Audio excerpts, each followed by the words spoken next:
In that time, because I have no prior experience, Peter, is just some observations. First of all, the man can ride a motorcycle drunk. And he has very good taste in cars, so he passed the guide test. As far as his knowledge, I was rather impressed, and the best thing I know about his knowledge is that he says that basically knowledge will not get you sober, and I think that's a true statement. The two things as far as the program on the spiritual plane, I'm rather impressed with the spirituality. His game is at a much higher level than I have. But he is not so spiritual as to be of no earthly use, as my friend Bob would say. On the altruistic plane, I find that he has an interstate fellowship between friends, fellow sponsees, and sponsor, that he works with alcoholics across a wide plane. I am rather impressed, and I thank you very much. The question was asked, how do you get to be a speaker? And I think this is because of a meteoric rise from the depths of alcoholism to basically the sky. And I only have one question for you, Peter. How did you get well?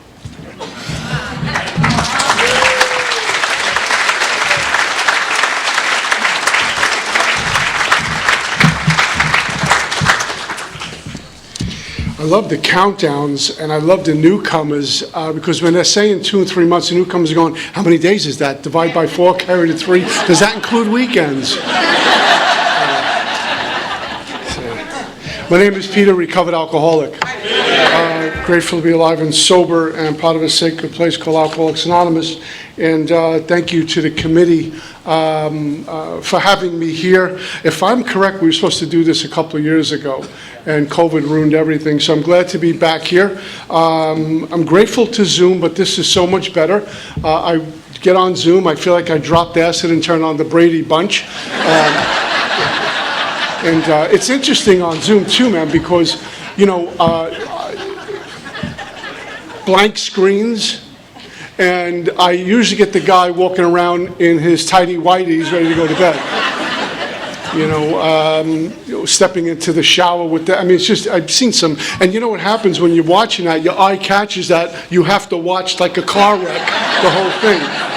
And in the middle of pouring your heart out, you're like, I don't believe this guy. Yeah, but this is so much better, and I'm grateful. My friends Jimmy and Maribeth, who run the Jersey Shore Roundup in November, everyone should get there. It's really a good thing. Jimmy threatened my life to promote that or else. And my beautiful bride, Marion, and thank you for being a fabulous host. I'm very grateful to be here.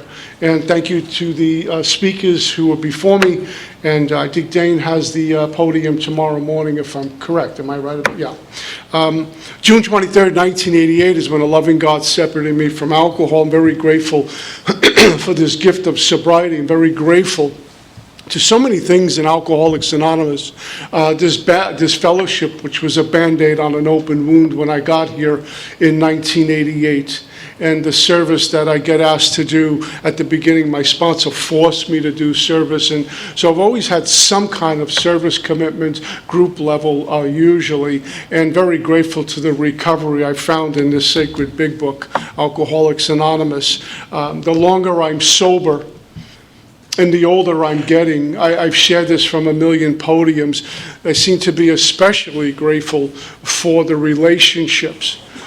This whole journey, not only in Alcoholics Anonymous, but even in life, is about relationships, personal relationships, and to be able to clean up any old scrapes or ill feelings, whether that person talks to me again or not, whether they still have ugly feelings towards me. It's not my responsibility. My job is to forgive. My sponsor says many times, amends or forgive, amends or forgive. And music comes down to me forgiving them, accepting them for who and what they are, and maybe getting to a place of understanding they're doing the best they can with where they're at right now, and how dare I judge. So relationships have been really, really important to me.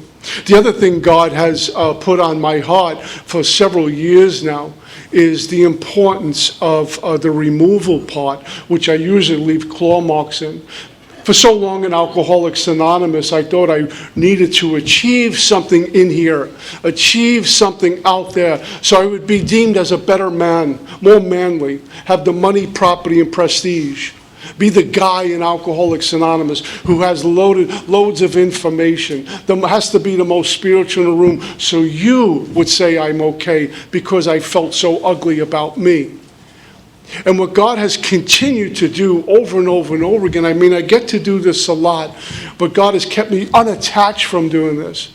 But over and over and over again, God has removed those external things which I thought would make me okay and continue to heal the internal condition and get my soul food. Because I've learned, like many of my lessons, the hard way. The soul is always right. It knows where to go, what to say, what to do, how to be. And my mind wants no part of that. My mind is attached to everything out there. And on the road I'm supposed to be, the walk I'm supposed to walk on, and what I'm supposed to sound like. And that very road which makes me believe it to be true is the very road that pulls me away from God. And so I've been guilty, especially in early sobriety, in wrapping myself up in money, property, and prestige. Get the right clothes, sound really good, get the best home group, get the best sponsor, and wrap myself up in this stuff. And maybe, perhaps, you would recognize me and deem me okay, and even moreover, to see myself as okay. And they get to a place one day, no matter what I wrap myself up into, if I'm not okay with God, I'm not okay with me. And if I'm not okay with me, I'm certainly not okay with you, because all of that stuff means nothing. It's a very, very narrow road that God has put me on, and I can't take money and property prestige through the eye of a needle. I have to go through in the raw, bare, with my soul wide open, and my mind and my ego wants no part of that. My mind and my ego wants stuff, wants a reputation, needs all of that. And God doesn't need it. He provides anyway. And it seems to be the less of me, the more God, and the more of me, the less God. And I've walked on this journey in very, very dark spots, very, very back up against the wall times, very difficult times on this journey. So if anyone's new, welcome to the NFL. I mean, there's going to be times where you're firing on all cylinders and life just doesn't seem to be fair. She's leaving, he's leaving, the boss says we don't need you, the money's not there, whatever it might be, and God forbid bad health, or we lose loved ones. But in order to step into the light, I need to walk through some darkness. It's just one of the requirements. And what I have found out in those dark spots, the only place I could turn to is back to this God I've been praying to for so long. And not petitioning or having a transaction, but throwing myself at the mercy of God. And in those very, very weak places, in those very, very vulnerable places, in those places that I felt was way too transparent with you and especially God, is where I found God's greatest strength, greatest enlightenment, and the most intimate moments with this power called God. And then the stuff starts to come back, and the wrinkles get out of me, and I say, I'm glad I thought of that, and I'm back to worrying about a lot of things. It's unbelievable how my head is controlled to listening to what's out there rather than paying attention to the voice in here. And in the times, we talked about it earlier at the panel, in the uncertain times we're living in right now, I got caught by it. It's so seductive to get involved in what's going on out there. It's been going on forever, but we have so many outlets, we see it all the time. And when COVID first hit, the true story, when COVID first hit South Florida, Boca Raton specifically, and there were meetings were shut down, and I couldn't get my hair cut. This was a major issue. I remember sitting on my couch in my house, and everything was closed. Now, I know Jersey was shut down, poor guys, and Montana was shut down, and California, and the whole country was shut down, but like Texas and Florida, the last two to lock the doors. And when they finally said, we're done until further notice, I remember thinking, the self-centered alcoholic I am, that I am the only guy in the whole planet of AA who can't get to a meeting tonight. And so what I did with that was take sides. It's that political party that's causing it, and I got on my white horse with the sword, and I was ready to roll in. And I was taking sides. And I was getting more and more agitated as the days went by. I get online with my first cup of coffee. Right after prayer and meditation, I go from Moses to Rambo in 20 minutes. I'm oming, I love the Lord, and I'm going to get them. And I had a different sponsor at the time. He says, I thought we had to quit playing God. You think this is the first trauma the planet has experienced? And you think you, with your 30 plus years, is going to solve it? I'll put something really spiritual on Facebook. It'll turn everyone around. And I bottomed out with that.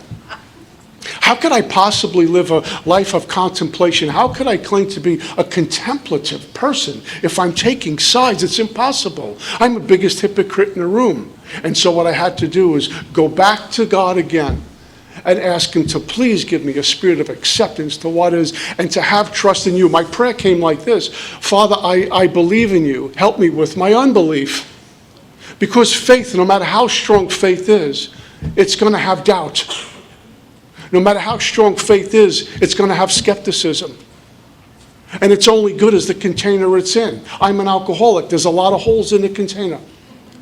And so I had to get away from that and remember, back to basics. What is my primary purpose? To stay sober and help another alcohol achieve sobriety. To stay sober and help another alcohol achieve sobriety. And what that led into was the redoubling of something that was given to me many years ago. See, when I got to Alcoholics Anonymous, I would, AA boot camp. Sobriety is the number one priority. Sobriety is the number one priority. And obviously it is. But I speak for me because it's my experience, strength, and hope tonight. My number one priority is having conscious contact with God, not walking around with unconscious contact with God, but conscious contact with God, which means I'm awake to God. He's present in my life. I'm listening for him. I'm looking for the all of God in everything. And somehow I have conscious contact with God. I have sobriety. Somehow I have conscious contact with God, and the isms aren't devouring me. Because I can suffer from alcoholism without ever putting a drink in me. I can die from alcoholism without ever putting a drink in me.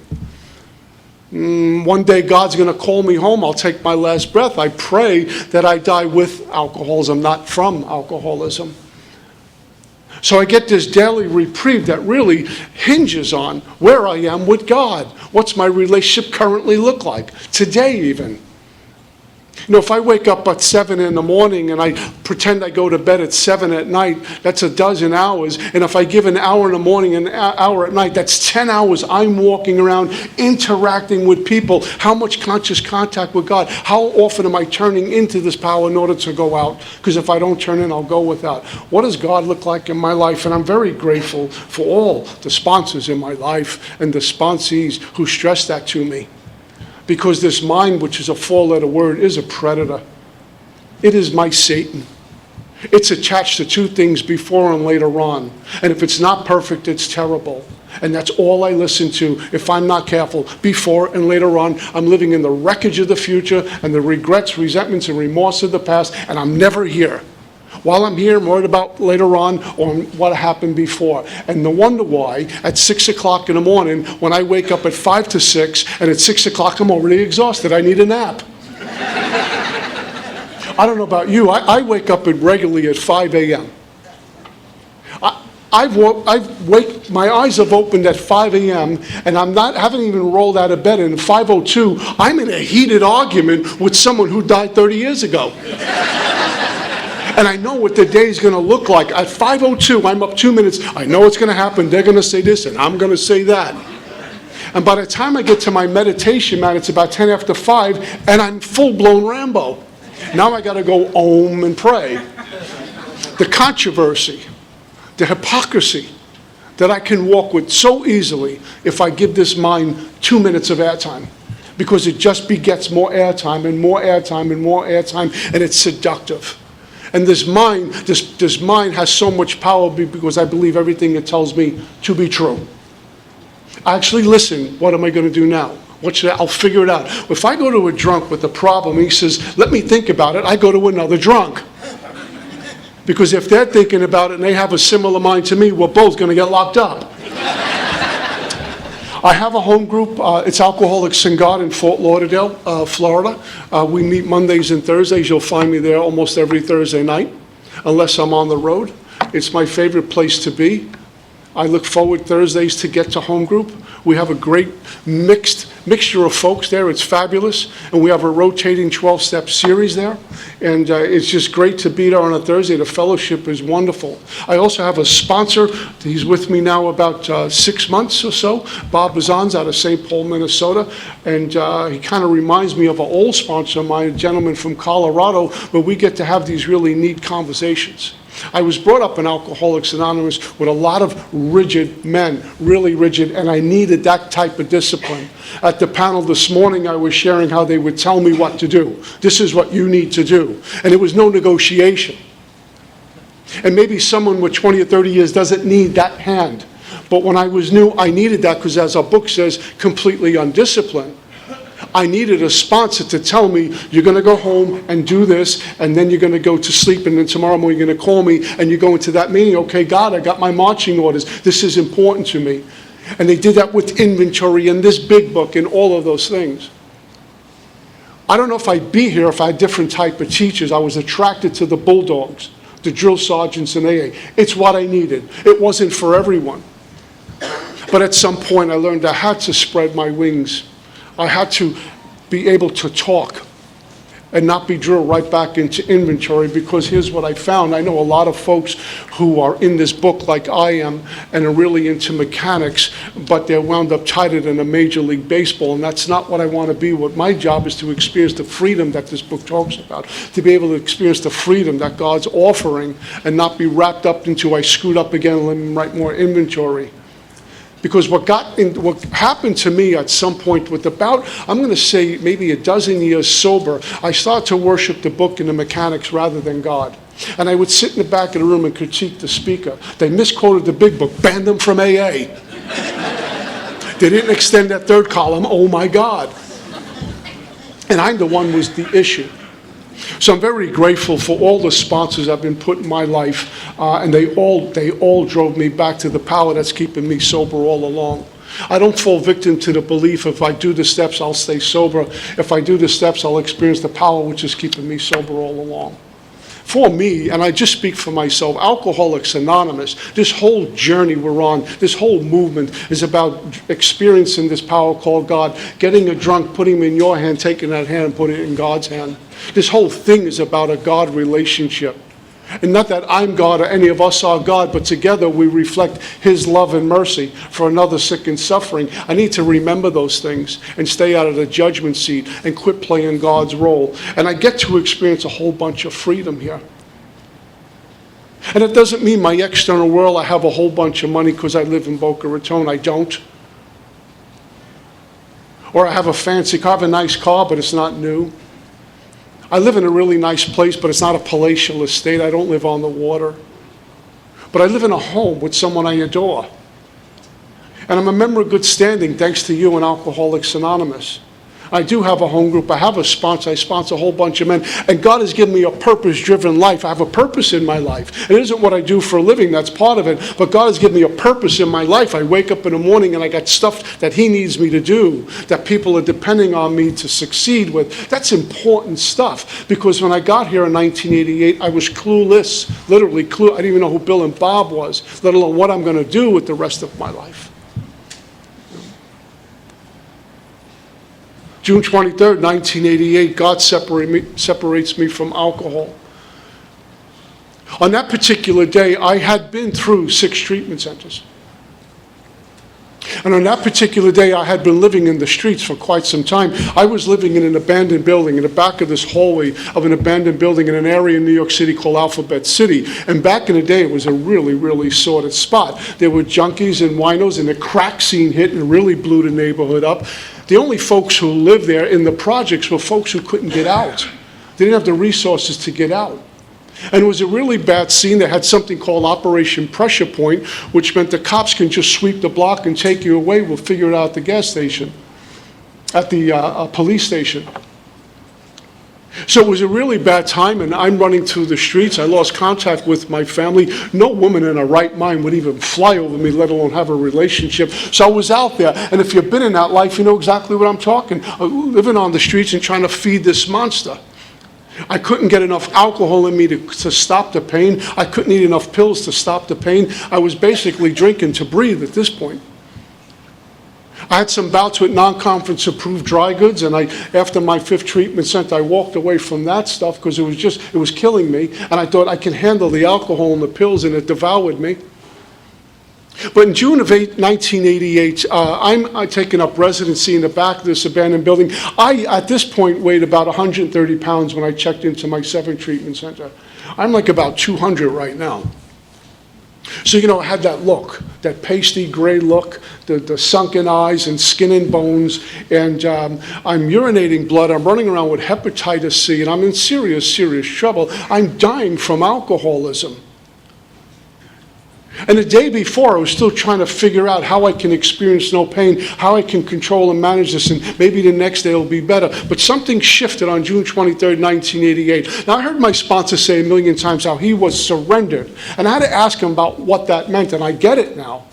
Because although I have shared many times how I surrendered on June 23rd, 1988, and if you did in your story, that's great. But my story, I see it from a different angle.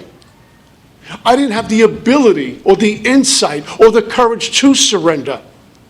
But what God did to me on that particular day was make me really clear on there are no more options left. There's nothing else. Nothing works. Of myself I am nothing. The Father doeth the works. I knew I was nothing. And I knew the booze was killing me. It was made abundantly clear. And I had a feeling come over me. Whether it would have happened or not, I don't know. But I remember thinking, if I get a drink, and I need a drink because I was waking up like this a lot. It wasn't like a few days off the sauce and go drink. I was going through withdrawals all the time. That if I get a drink in me, I'm going to die. That's how I felt. And I didn't want to die for the first time since I'm a little guy.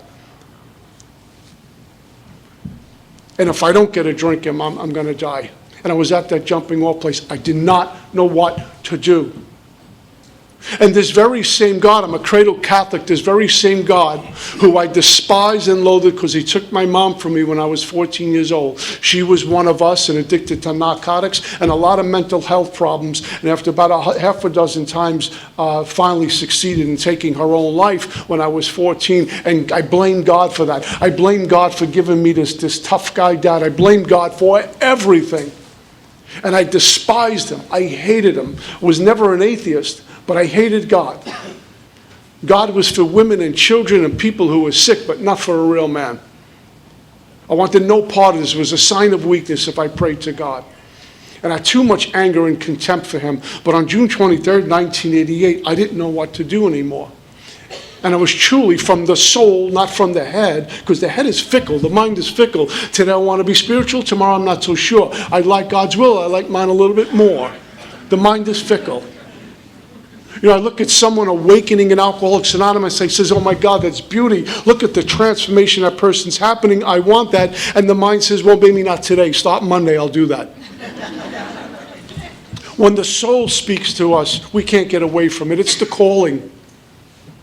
Like when we're called to be maybe being a priest or a rabbi. We're called to be a school teacher. We're called to do something. And I could try to avoid that all I want, but I'm never okay until I answer the calling. And then everything works. On this particular day, that very same power who I despise, I beg for mercy. And it's really interesting because as I often heard, we live life forward and understand it backwards. I don't know what's happening at this moment, but a year from now I will. See, I wasn't thinking in that moment when I pleaded to God, my words were just this, please take me from this. I don't want to die. I was not thinking about Alcoholics Anonymous or going to another detox and then going to a treatment center, then come into AA, I'll get a sponsor, go through the steps, and I'll be Moses in 90 days. Nothing. I don't know what to do. I just don't want to die. That's it. Please take me from this. I don't want to die. And a series of events happened that only God could put together. Because on my best day sober, I couldn't orchestrate what was about to take place. And I'm just going to share with you quickly. I hadn't seen my dad in a long time, or both my brothers. My dad had remarried by now. And he and his wife and I never got along, and so I wasn't really missing her. But all of us had lost contact. They had lost contact with me. And I'd running through the streets. I was told not to call home or come by the house anymore unless you want help. My dad got some, and my brothers got some good Al-Anon muscles. They saved my life. On June 23rd, 1988, I get up off the floor in the hallway, and after pleading to God, please take me from this, I don't want to die, and I couldn't stop weeping. I had this aha moment, that realization, the truth will always find us. I could try to run from the truth all I want. One day it shows up, and when it shows up, it's profound, it's life-changing, it's altering. It doesn't mean it's going to feel good. That gift of desperation in that moment, where desperation screamed a little bit louder than the ego, it got my attention. And the only thing I could do is get up off the floor and call one guy on the entire planet that would come get me, and that was my old man. And I was about to go to the old payphones. Newcomers, we had things on the streets called payphones. It was unbelievable. And we didn't have cell phones, which meant we all talked to each other. It was unbelievable. You walked into a meeting back then, we were all talking to each other. Now we're trying to get likes on Facebook. I don't know what happened. And every time I went to a payphone, I couldn't make the collect call. I just couldn't do it. Well, my dad was in a place called Atlantic City, New Jersey. And around 2 or 2:30 in the morning, he was awakened out of his sleep, as he tells the story. My dad will be 85 in November. That's many years ago. This happened to me June 23rd, over 34 years ago. And I was with my wife. We're having dinner with my dad, and my dad was talking about that day. And this tough guy from South Brooklyn still weeps over that day. He says, "What if I didn't come look for you? I wouldn't have my son." And he was awakened out of his sleep, and he started getting dressed, and his wife says, "Where are you going?" He said, "Something is telling me I need to find my son Peter." And she thought a lunacy commission should be appointed. We haven't seen him. "Where are you going?" "I don't know. It's God calling. Sometimes I don't know where I'm going, but something's telling me deep down in the soul, just go, walk through the door." And my dad made his way back from Atlantic City to the Lower East Side of Manhattan. Now, if anyone's familiar with that ride, that's about a 3-hour drive. Without trying, it's a long drive. Going through the hood looking for me. This was a guy who would carry a little photo and pay off the winos and junkies. $20, tell me where he is. And he found me that afternoon, standing on a street corner, completely Looney Tunes, tore up from the floor up. I had construction boots I was wearing, and the right boot had no front. And I was wearing these blood-stained soil pants, these work pants. And I had a brown turtleneck and a black zip-up jacket. And it's June in New York. It's hot and muggy, and I'm cold and sweating at the same time. I'm dying. And I'm standing on the street corner, and my dad drives up, and he didn't scream at me. He kind of called my name, and the very first thing I say, a few hours earlier, I'm begging God, please save me. And as soon as my dad says, "Peter," I don't say, "Where have you been? It's so good to see you. Please help me." My first words are, "Dad, I'm okay. I'm fine." And when he walked, I'll never forget this. I hope I never forget. He walked across the street, and he got to me, and I collapsed. I went and went in his arms. And I remember his arms were under mine. He was holding me up. And he was kind of patting and rubbing my back. And he kept saying over and over and over again to I don't know who, "I'm not going to lose my son to this. I'm not going to lose my son to this." See, our roots were grasping new soil, and neither one of us knew it. We didn't have to know it, but something indescribably wonderful was about to happen to both of us. And sometimes when God has shown up in my life, it doesn't feel godly. It doesn't sound godly. It doesn't look godly, but it's godly because when I get 3 months down the road, I say, "Oh my God, that was all about God." Because what I want as an alcoholic is ease and comfort all the time. All the time, on my terms, my way. And for me, comfort is a 4-letter word. Because I want comfort based on what I think I need to be comfortable, which might be the very thing that's going to take me to another drink. So it's not on my terms. And my dad took me to my 7 treatment center. And about 10 days or so in that place, I got thirsty again. I quickly forgot about the torment and pain because that's what alcoholism does. It tells me how nice that vodka is going to, or that Jack Daniels is going to, or whatever I'm drinking is going to, it's going to be so nice once that hits. And we're only going to have one, by the way. We're just going to take the edge off, and we're going to go to AA. And they sent me out to Minnesota, and we can talk about that later. But I'm here hopefully to share the good news that was brought to me by men and women in Alcoholics Anonymous. I remember the old timers, the women in AA, they pretty much mothered me. They nurtured me like a mama would do with her son. And the old timers, the men, you look good, you sound good, keep coming back. And the men who were close to me would tell me what to do. As I said earlier, I found security in that. I was important enough for them to bark at me. I was important enough to them that, Mary, the old timer, would come home and say, honey, you look great, and give me that hug. And you say, okay, maybe I'm going to be okay. Was a question earlier this morning at the panel about what were your aha moments. I was a few months into this and being surrounded by men and women in Minnesota. And I remember going back to my bunk because I was still living in a sober house and making my prayers at night because that's what they told me to do. I wasn't hip to what's in the book yet. I was just following my marching orders. I remember praying and thinking, maybe I can do this. Maybe I can get on this team.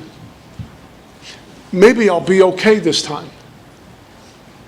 And it was just a Band-Aid that you put on this big wound to make me believe that by what I was seeing and what I was hearing. I remember one night they would pick me up in a town called Hastings, Minnesota, and drive to the Twin Cities, Minneapolis, on a Friday night for a meeting called the Three Legacies meeting, and everyone was suited up. All the trusted servants were suited up. And it was a meeting about maybe 300 people. And I'm wearing my brother's clothes. That's all I had. I wear a size 10 shoe. He had an 8.5 sneaker he sent me, and I'm trying to get into this thing. And the clothes were too tight, and they're just old. And I would walk in and get pinned against the room. These guys would drive all the way to Hastings, pick me up, meeting in the car before the meeting.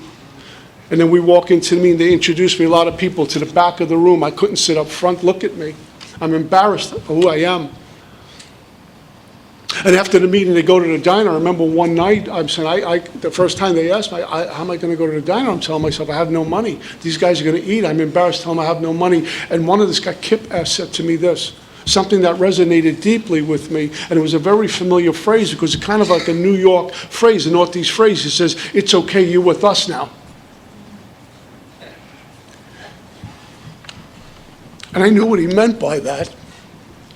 And they took me to the diner. And they bought me dinner. And they gave me a little something to go home with. And they drove me back. And they would take shifts each Friday and have a meeting in this car. They weren't preaching. They were just telling funny stories. They were talking about their early days. They were powers of example. And one night we landed in a Perkins diner in somewhere in St. Paul. And they used to bring the copper coffee pot, and you could just drink coffee all night. Way too much coffee. And we're sitting at the table, and this one gentleman, Kip, again, gave me one of those little coins, those AA medallion things that says, first things first, or Bill and Bob on the other side. And he said, I want you to have this. I thought I was getting like, the AA Academy Award or something. And I was so, oh my God, he gave me this little coin. This is so cool. And she's doing good, keep coming, words of encouragement. When I got back to my bunk, I put it on my nightstand, I made my prayer and got into bed, got under the covers, and after a wonderful night like this, not a cloud on the horizon, my mind wasn't done with me, this alcoholic mind. I'll never forget this night, because I put my head back on the pillow and the voice started again. Who are you kidding? Who are you kidding? These people are from Minnesota, they're not from New York. They sound smart, intelligent, they have jobs, you're a bum. Your name's Peter Marinelli. This is never going to, who are you kidding? Just let's get a drink. And I'm starting to get thirsty. And I'm thinking, right, how do I get 5 years sober? How do you get 10 years sober? Consecutive, how do you do this? Who am I kidding? And I got so frightened. I was so afraid that I was going to walk out the door. And I remember praying, Father, please, do not let me walk out that door, because if I walk out the door, I know I'm not coming back. And what I did was, and I've shared this story many times, I got up out of bed and I went to the nightstand and I got that little AA coin that Kit gave me and I tucked it under my pillow. And I prayed like my life depended on it, because quite frankly, it did. Please keep me safe and protected, Father. Please keep me safe and protected. And I put that thing under my pillow, hoping, praying that the AA angels would show up and keep me from walking out the door. Yeah? And what happened to me, I woke up the next morning in that bed and I was sober. The coin was still there. And that's that little glimmer that maybe I can do this. Maybe AA is going to work for me. Maybe these people are the first people I ever met in my life. I'm not trying to sell me to Brooklyn Bridge. They're really genuine. I need to be on this team. And I think that was the moment where any lens became whatever any lens is going to be. I don't care, I'm going in. My God wants me to go all the way into the forest, all the way into the center of the forest. Not just walk around the outside, put my foot in, says I've been to the forest. He needs me to go all the way in and relinquish all control and quit playing his role. Now, my ego's going to fight with me the whole way. My mind's going to fight the whole way. My pride's getting involved with that. But how desperate am I to know God? Am I about to please God or not? Because that's the only one I have to please today. I want to please my friends. I love them. I want to please my wife. I love her. But who I really have to first please is God, and that's an easy job. Love others and don't hurt anyone. Pretty simple. Newcomers, I don't mean intimate love. I mean just love. You guys went, uh-oh, okay, good, we're good. Just kidding.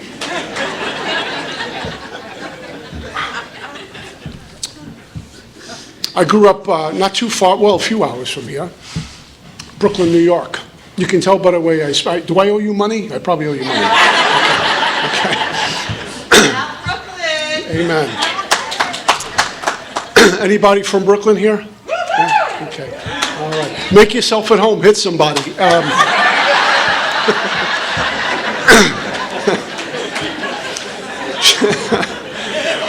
Yeah, just go right to hell I'm going. Boom. I remember, I'm 63, so I remember the 60s.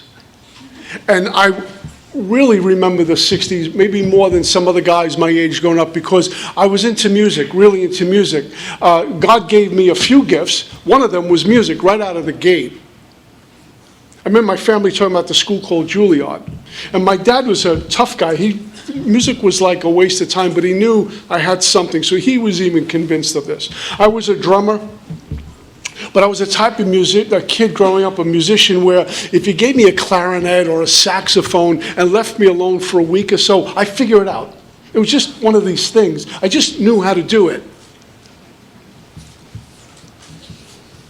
So I was into music. I was probably the only kid, like in the third grade, who was listening to Ginger Baker, Eric Clapton, and Jack Bruce, or Into the Stones and the Beatles. I was talking about this stuff, and they were playing with G.I. Joes.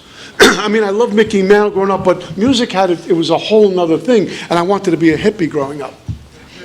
My wife is going to convert me sooner or later, but I wanted to be a hippie. I loved the whole scene.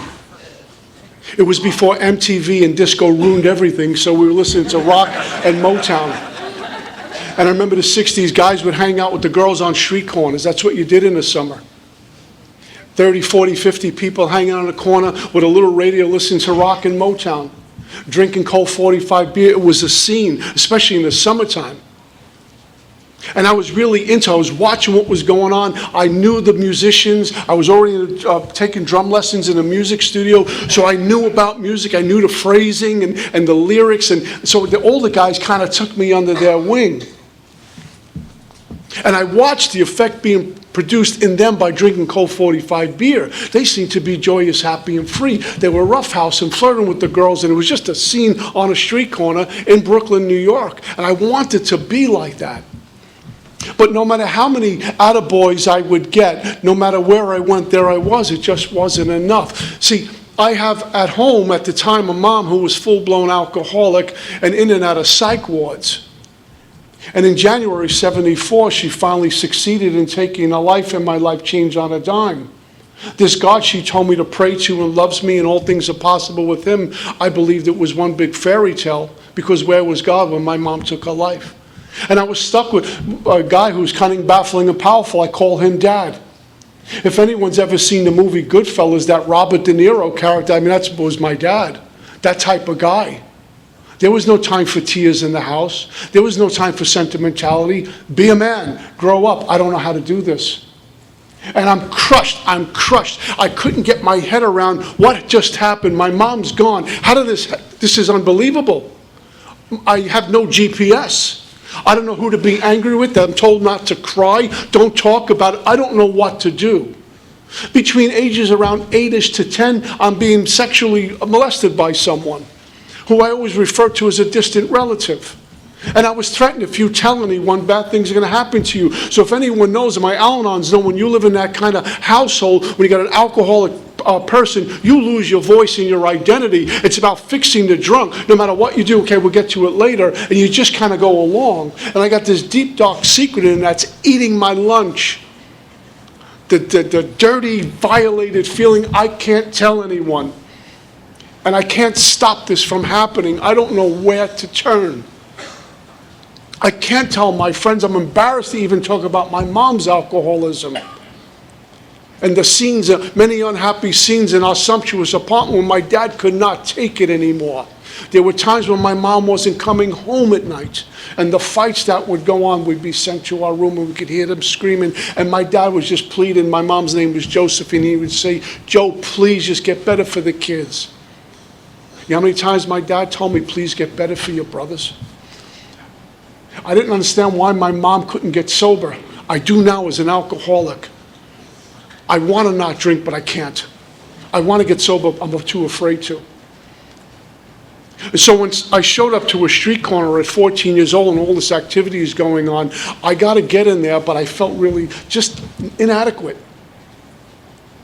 My manhood was put to a test. My adolescent manhood was put to a test because of what this other man was doing to me. I figured no one else ever had this happen to them. I'm less than everyone else on this corner. So no matter how many accolades I would get making music, it just wasn't enough. I need to fix a lot of stuff. Life was problematic and it hurt. And when I walked into Alcoholics Anonymous, life was still problematic and it hurt because I was just dry. I had no spiritual muscles. I had no spiritual buffer. I had no design for living. When I walked in here at 28, I'm still the 14-year-old kid. I'm just not drinking. And this one particular night, the quart was passed my way, a whole quart of beer, and I took a couple of pops off and nothing happened. And I drank a little bit more, and I'm embarrassed to tell you, halfway through a quart of beer, I'm feeling wonderful. Oh my God, this is what, you get that little nice little light head and everything starts to change. I got taller, I got better looking, the girls got prettier. This was unbelievable. They all wanted me in the worst way, the drunker I got. It's unbelievable what happens to us guys too. Not a lot of us would admit this, but I remember drinking in my short bar career, some clubs, and as I'm drinking, she's looking exactly like Bo Derek. And I come to the next morning, she looked more like Bo Diddley.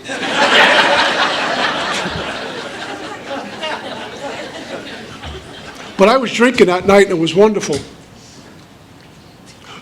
I tasted the honey. I never wanted to go without it anymore.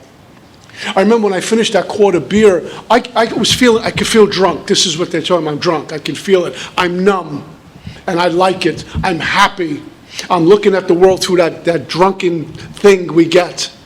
And I'm feeling myself. I feel like I'm 6'2", 220. This is great. And as the night broke up and I'm headed back to my house, and my house was in the middle of the block, I realized I don't want to go home. I don't want to see my dad. Not only because of the condition I was in, I don't want to deal with him anymore. I don't want to be sober anymore.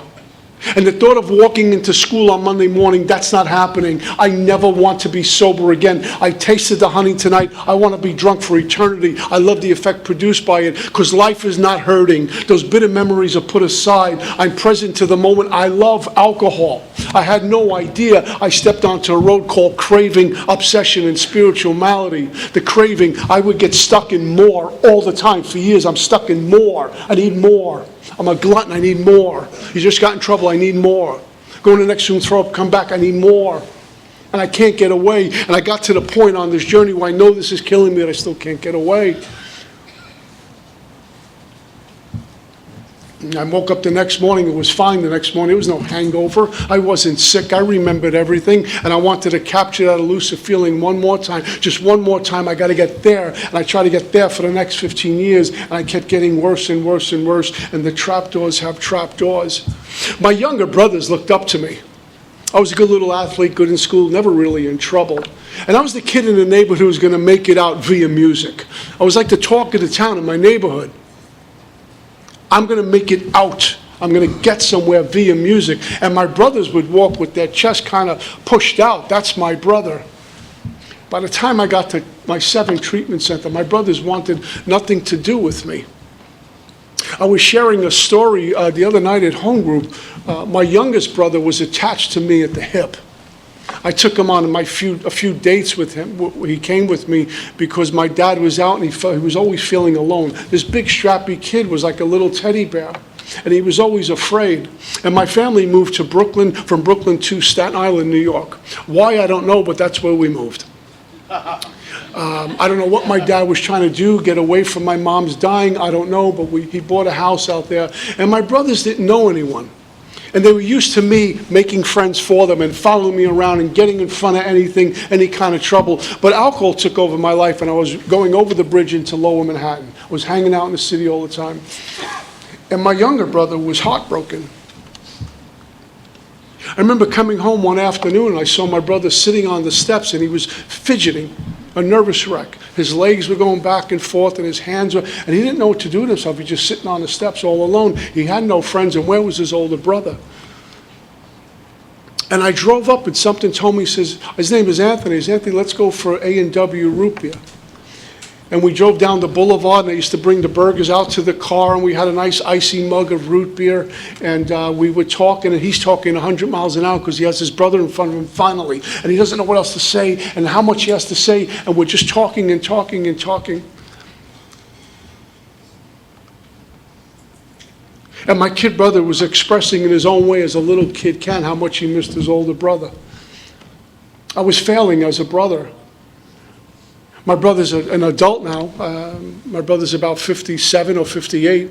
Until this day, he says it was one of the best days of his life when I took him for A&W root beer. Because I abandon people. That's what alcoholism does to me. I leave people who love me. That's what I do. I don't care. There's no compassion. There's no integrity. Alcoholism is my life. And I went on this way for a while, and like a good alcoholic, I rather steal than make money and get a job. And I started to take things that didn't belong to me, and I made the fatal mistake of stealing from my dad. I found this checkbook one time, and I had this brainstorm. If I forge his name on a check, I go down to the local bodega. They all know who he is, and they're not going to question me, and they'd cash the check. And that's what I did for 20 bucks. And they looked at me a little reluctantly to cash this check. They don't want him walking in.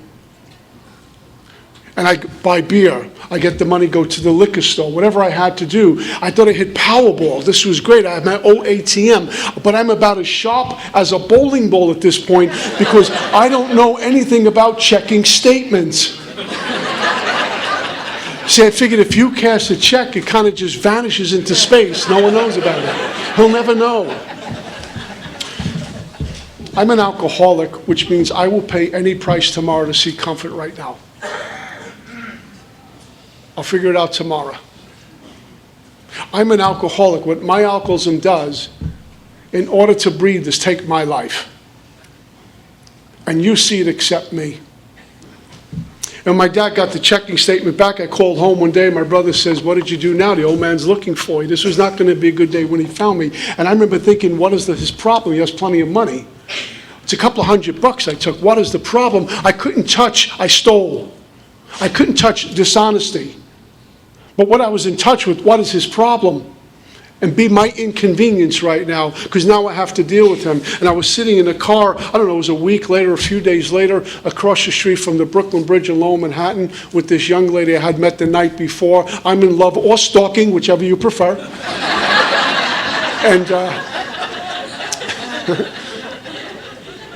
and the old man drove up. And he was not happy to see me. I was not happy to see him. And he screamed my name and walked across the street. And I handled it like any player would. I thought it was like Dirty Harry meets Snoop Dogg rolled into one. And when he got near the car, I told her, you talk to him, I'm running away. And my dad caught me on a street corner, and I blamed her in the car. And I blamed the guys in the neighborhood. I blamed my mom's. I blamed a lot of things. Because that's what I do as an alcoholic. I'm not going to hold up to me and say, maybe it's me. It's like the alcohol comes to me, that the sponsors, I keep meeting crazy women, one after the other. And I say to them, perhaps they're crazy, but you keep picking them. I was the common thread through all. And my dad took me to my first treatment center. Now, neither one of us knew what treatment was, but someone got my dad's ear and says, do you take your son to this hospital in Amityville, Long Island? They deal with kids like him. And I walked in, I'm going to say 19-ish, 18-ish. And I walk into a room full of dope fiends, crackheads, alcoholics, and I got to get out. I cried. I was so afraid.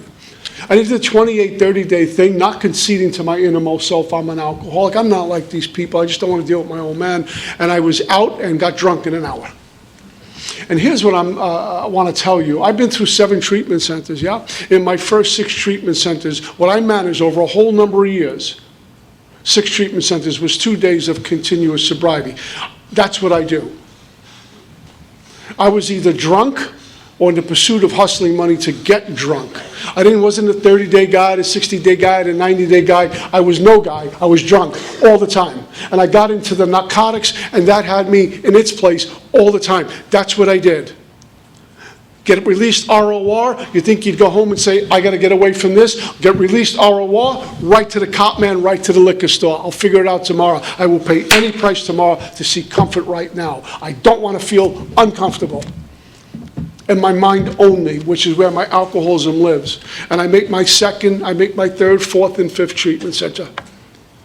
Now I'm walking in with marks all over my body. I got this hepatitis C, which I didn't even know that was.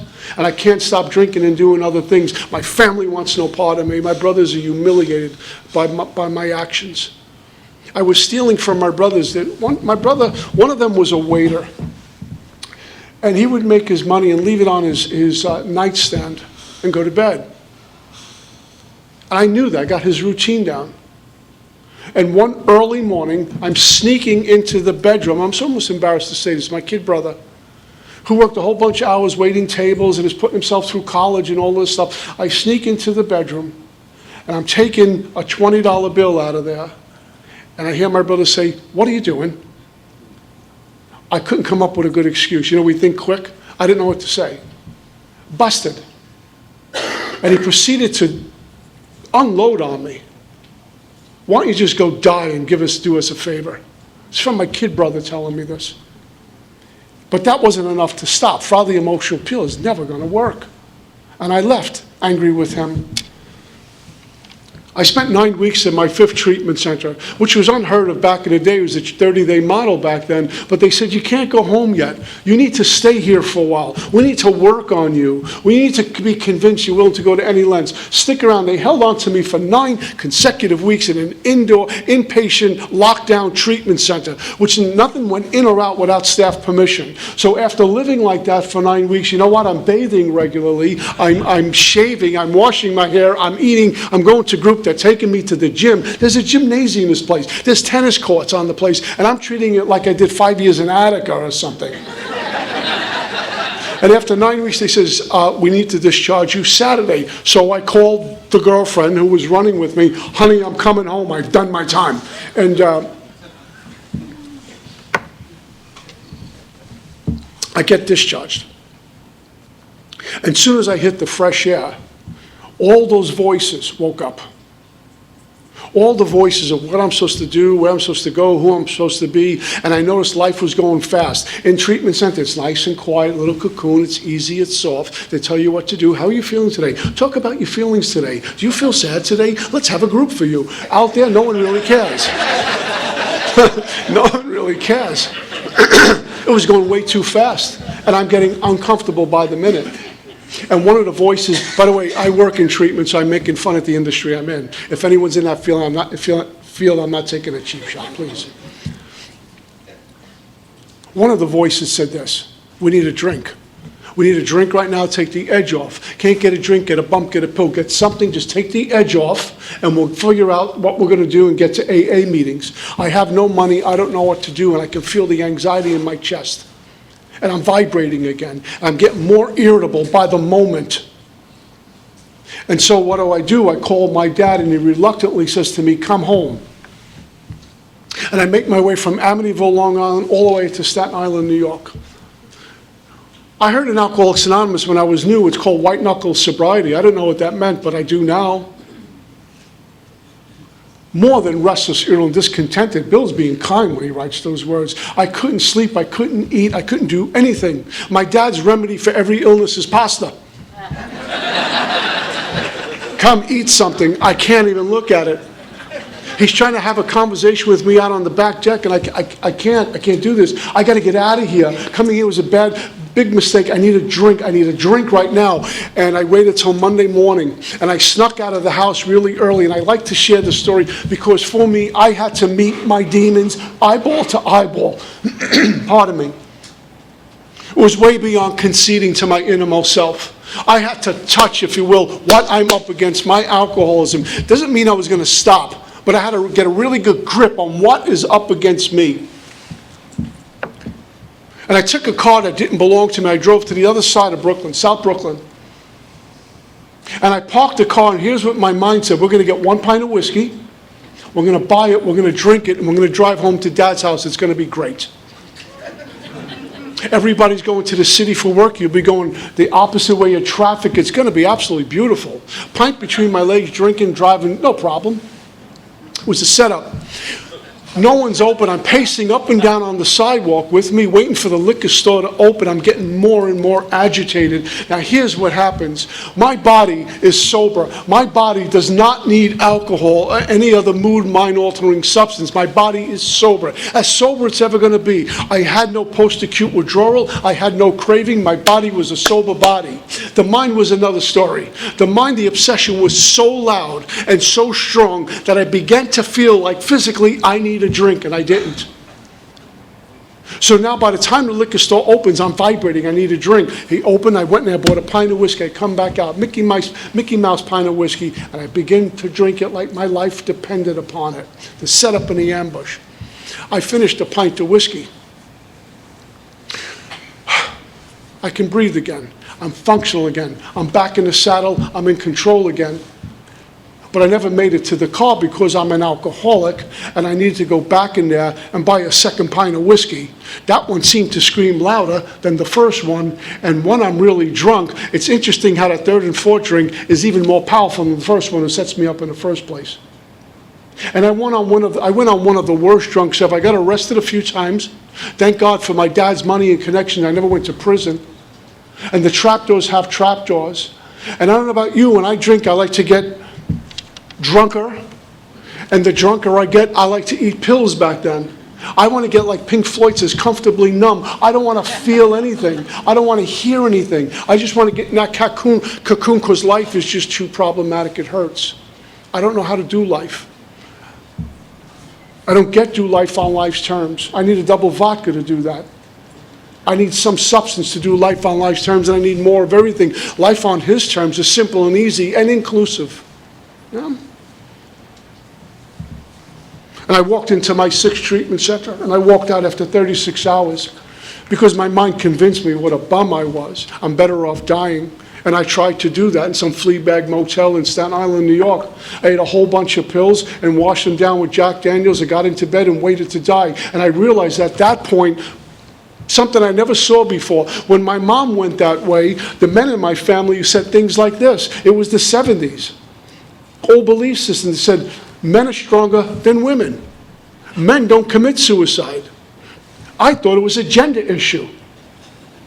And as I'm laying in bed after eating all these pills and drinking this whiskey, waiting to die, and I'm starting to go out, I had this little moment. This has nothing to do with gender. This is alcoholism. This is what she felt. The courage to do battle not there. I need out. I want to die because this is one big mistake.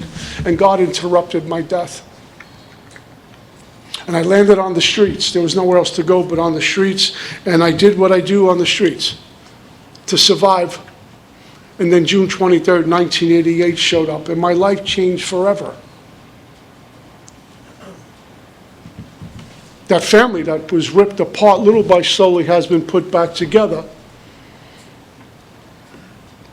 My kid brother found out he was severe bipolar. And after some meltdowns, I was able to talk to him like I would another drunk and get him to the proper doctors to get properly medicated. He's doing okay. My middle brother was diagnosed with Parkinson's a few years ago. This is tough to watch. Big, strong kid, but he vibrates. And he doesn't want anyone to worry about him. The more courage in his finger than I do in my whole body. But we're able, the three brothers and my dad, to kind of lean on each other and support each other.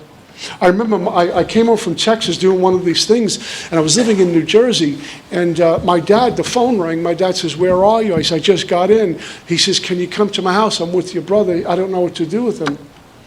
And my brother was in a deep, deep depression with his bipolar. And he felt alone. He couldn't get out, and the walls were closing in. So I spoke to him like another drunk. What we do. And we got him to the doctor and everything. And after some time got properly diagnosed. But what I did was I reached out to some of the men in Alcoholics Anonymous. Because we know loneliness such as few do. And I know they would know what my brother's going through. Jimmy was one of them. And I said, "Can you guys do me a favor? Can you call my kid brother and just be a friend? Let him know he's not alone." Until this day, my brother still talks about old. My dad says, "How many friends do you have?" Because all these men were calling him. He goes by the name of Sonny. "Sonny, what's going on? How you feeling?" He's like, "Who's this?" "I'm a friend of Peter's, friend of your brother's." It was a bridge back to life for him. I was a longshoreman for many, many years. I burned every bridge there. I had a bad reputation. I got in trouble with a lot of people I shouldn't even be hanging out with. And I was making amends at this point in my life in sobriety. And there was this one gentleman, a truck driver, who I had reamed one day. He was about 6'18". He could have just chopped me right in half. And I was just screaming at him because he wouldn't do something illegal with me. And I embarrassed him in front of a whole bunch of other men, truck drivers and longshoremen. And I'm in step 9. And I need to go up to this guy.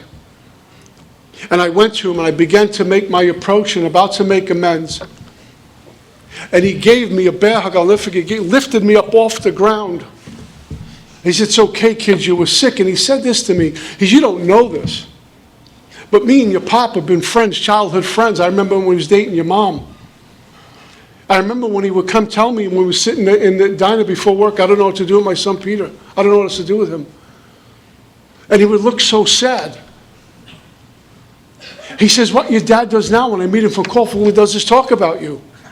My dad referred to being recovered as, "I beat this. My son beat this thing he had." And he would talk and his chest would puff up. "My son Peter, my son Peter." He said, "Dad's so proud of you." The effects of being a sober member of Alcoholics Anonymous it has a ripple effect. That the sermon for me is the walk, not the talk. That I get to walk this walk in all my affairs, homes, occupations, and affairs, and people are impacted by that. My dad still doesn't understand all the traveling I do. He doesn't get it. I'm in a place in my life he doesn't have to. But I am a sober son. And what I watched over the years as my dad, his age, is lean on me, the oldest son, the first male born in the family. He leans on me a lot and confides some things about his own mortality. And he's afraid. And I watched this tough guy use a walker nowadays. This guy was fearless, and he needs a walker. And he feels ashamed because of it. And my job is to do what I would do at any age. There's no shame here. You lean on me, I leaned on him my whole life. And he came to my wedding with the walker, and it was cool. And you know what? The AA members, my wedding was the best meeting of the month, by the way. There was all of us there. And all the AAs were kind of circling around my dad. My dad called me a couple of days later. He raved, my dad raved about you folks. He said, I never saw people who were so impeccable, with great respect, and spent time with me. He said, I'm an old man. They would walk by, sit down, and talk to me like I was important to them, on and on and on and on. He raved about us and Alcoholics Anonymous. My life belongs to all of you and this loving God. Everything, everything, I literally mean everything I have belongs to God and AA. It's the reason why I have it. About 11 years ago, we're sponsoring a guy in a town called Bellingham, Washington. Never even heard of it. And he says, can you come to my group anniversary? I says, okay, I'll go. And off I went to Seattle, Washington. Never been to Seattle. They picked me up in a moving violation and put me up in a hotel that should have been condemned. Was any lengths? You put your money underneath the glass partition, and they hand you the old key. I said, what kind of place you put? When I got into the room, I says, don't unpack. I don't want anything crawling in my luggage. And they had a little luncheon for the speaker that afternoon. I don't like cold weather. I'm in Seattle, in Bellingham, Washington. It's cold and damp, and they got all the windows open and say, isn't it a beautiful day? I was, no, not really. It's pretty cold. And this little blonde walked in, and my life changed. I just figured she was married, so just, be a gentleman. I don't know who this woman is. And I saw her at the meeting that night, and we were friends. But I'm living in New Jersey. She's, an hour south of Vancouver. But we just had so much in common. Without being corny or cliche, I always had this dream of meeting someone that would be like this. I wish they would. And I didn't even ask her to be that way, and she was. And April 9th, we got married. It was the coolest thing, greatest day of my life. The only thing, I'll close with this. What I've learned, that the only thing God wants is my soul. And I give him my soul, and he gives me a life. I give him my life, and he's given me purpose, yeah? Over and over and over again, I've given him my sinfulness, and he continues to give me forgiveness. I've given him my drunkenness, and he's given me sobriety. And I give him my sobriety every morning, continues to give me the men and women in the sacred rooms called Alcoholics Anonymous. And for this, I'm overpaid. For this, I owe. I need to give back to Alcoholics Anonymous and continue to nurture this sacred place, because I don't know who's going to be walking in tomorrow that needs a place of refuge called Alcoholics Anonymous. I'll be a bridge for people to cross over a ripple, whatever it needs to be, whatever he wants me to do. I'm here to please my God, and in that I get to please you. And somewhere in that I get to be okay with me. The sacred room called Alcoholics Anonymous. That's all I got. Peace.